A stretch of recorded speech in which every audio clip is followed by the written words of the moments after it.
Hello and welcome to the What the Girls Are On About podcast. I'm your host, Sabrina Nordland, and every week I bring you a weekly rundown of the girl group chats I'm in. I find the latest trends, brands, and gossip that the girls are talking about and act as your ear to the ground, telling you what the girls are on about. Today I am once again joined by nobody, but that's fine. I'm going to solo this puppy. I'm reading out my weekly newsletter, hosted on Substack, live to you, my listener. You could read it on Substack, or you can listen to me talk about it. Basically, those are your options. If you listen to me, you get a little bit more behind the scenes. All right, without further ado, it is What the Girls Are On About, edition number 19. We've been doing this for 19 weeks, probably more actually, because I do skip a week now and again. And this is what the girls have been on about this week. I am talking on Instagram. I'm talking like TikToks people have been sending me. I'm talking about my WhatsApp girl group chats for sure. And let's get into it. Number 1, running 100 miles a day. I recently ran a marathon. Don't know if I've beat that horse to the ground yet. And when it comes to running 100 miles a day, I am not talking about us. My limit is 26.6. But runner Sarah Eidman, not sure how you say that, is on her way to break the world record for the fastest runner of the North Coast 500. And my girl group chat can't get enough of this. We are sharing her Strava post in utter awe of her. I'm talking 100 miles a day at a 6.5 minute per kilometer pace. It's insane. If she achieves what she set out to do, Sarah will be the first woman to run the North Coast 500, and she will set the overall record for the speed of running the North Coast 500. So it's the stuff of legends. We love to see women winning. I will put her Strava in the show notes, and I will also put a link to her Just Giving, because Sarah is running in support of Autistic Girls Network. I have just realized her name might be Sarah and not Sarah, because there's no H at the end. I've also just realized Sarah should be done, because I wrote this a while ago and it was supposed to be 5 days. So let's check her Strava live on the podcast. How is Sarah doing? Sarah, I don't know where I would go. Maybe I just Google her name. I don't know if it'll be on her Strava. Okie dokie. I am following her, but where is her overview? Okay, June 7th, which gives you away when I wrote this. Day 4, North Coast attempt. She writes, "Not my time. More to come after rest and reflection." So she did amazing. She didn't finish it, but she did amazing, and we are still very proud of her. And still very much in awe of her, because she did run 100 miles in one day at a 6.5 minute per kilometer pace.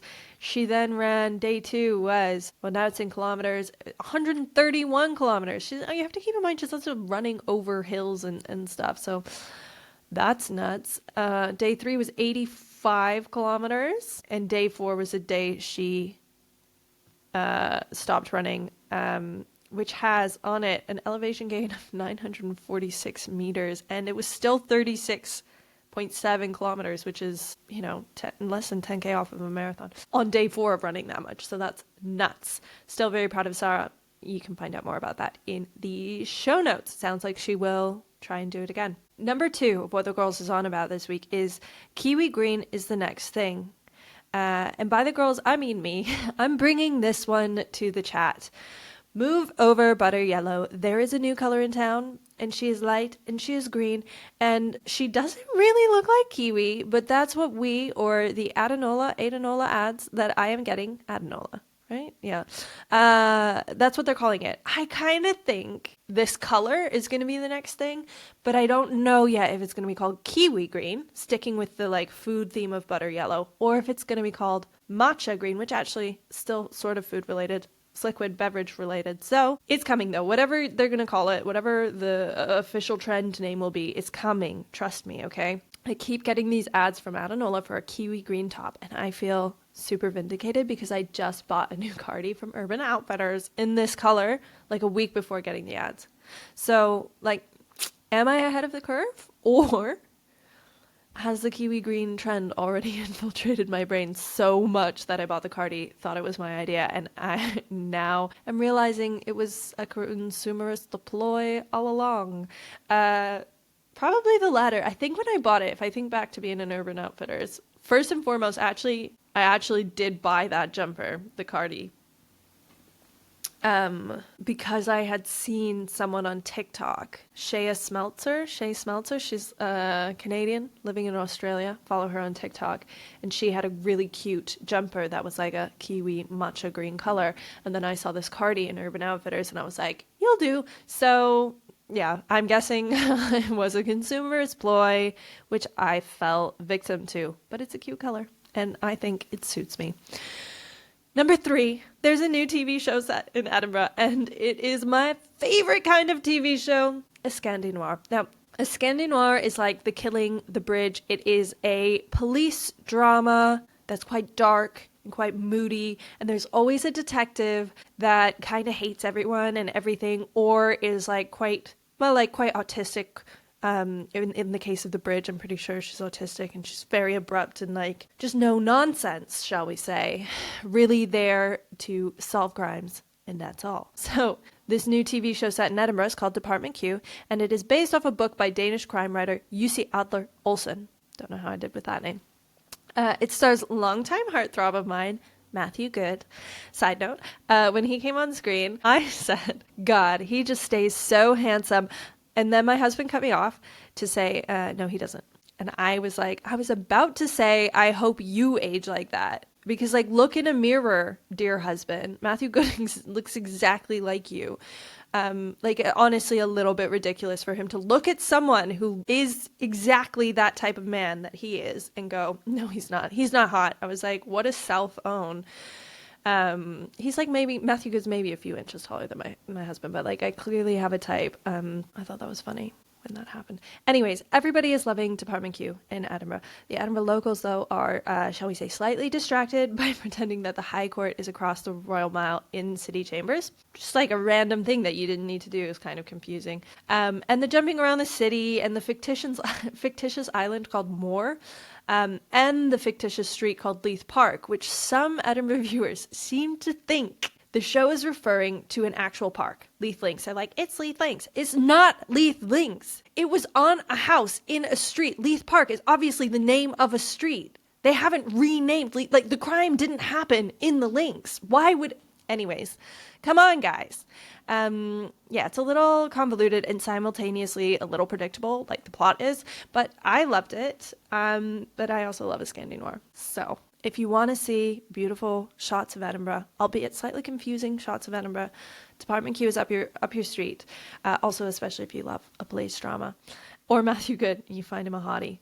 Get it on your TV. It's also 9 episodes long. I feel like that's important because most shows these days, I feel, is like 6 episodes, maybe even 4 in some cases. 6 to 8 episodes, I think, is the norm, especially for like a British TV drama, police drama. But this is 9. I actually think they probably didn't need 9 episodes. By episode 7 at the latest, you're going to know what's coming, but you're still going to watch it. It's still worth watching. Number 4, remember viewing parties? I'm actually sitting here right now recording this podcast because I want all my friends listening to this to bring back viewing parties. That's the thing we're bringing back, okay? Back in the age of live TV, when our only streaming service was like maybe Netflix, my sister's friends would come over weekly to watch The Bachelor or Grey's Anatomy. Every week, they sat on our sofa, ate snackies, had drinkies, and watched their favorite show together. What has streaming done to us? So yeah, this is my plea to bring back viewing parties, because I don't know if you could tell, I didn't have viewing parties because I didn't have friends when I was watching live TV. And now I do have friends, but everything's streaming. So this is my plea to bring back viewing parties. I am happy to host weekly. I've put in my newsletter, pick the show, promise not to watch ahead, and I'll see you on Thursday night. I'm going to take this a step further. Girlies, you know me in real life. You live in Edinburgh. The Summer I Turned Pretty, season 3. Pretty sure it's coming out weekly. I will host. Come to my house, but only if you're Team Conrad or you're not annoying about Team Jeremiah, okay? That is strict on that one. And that's everything that the girls were on about this week. Thank you so much for listening. Please subscribe wherever you get your podcast, subscribe on Substack, and actually this week, maybe hit it with a little review, a 5-star review on wherever you listen to your podcast, Spotify, Apple. That goes a long way. Hit it with a little repost on Substack if you are on Substack and listening to this on Substack. Yeah. little review goes a long way, builds a lot of confidence, probably does something for the various algorithms involved in pushing this podcast out to people. But that's your little tidbit of what the girls are on about this week. I hope you've enjoyed 10 minutes of me yapping. That's not a word. Yapping on at you. And if you want this to be longer, and once again, you know me in real life and you want to be on this podcast, hit me up and let's hear what you have to say about what the girls are on about. I will be back next week, always on the podcast now. It might just be me a lot of the time, but I'll be on the podcast. You can listen to this every week when What the Girls Are On About. It comes out on a Monday at around 5 to 6 p.m. every single week. Every month I do a paid version of What the Girls Are On About, and it is what I was on about that month. It's a little more personal. You can listen to that. I did an episode last week, and you don't have to pay for it. You do have to pay if you want to read it, and I have yet to decide whether or not you have to pay to listen to it, but for now, you don't, so go check it out. And yeah, I will see you next week.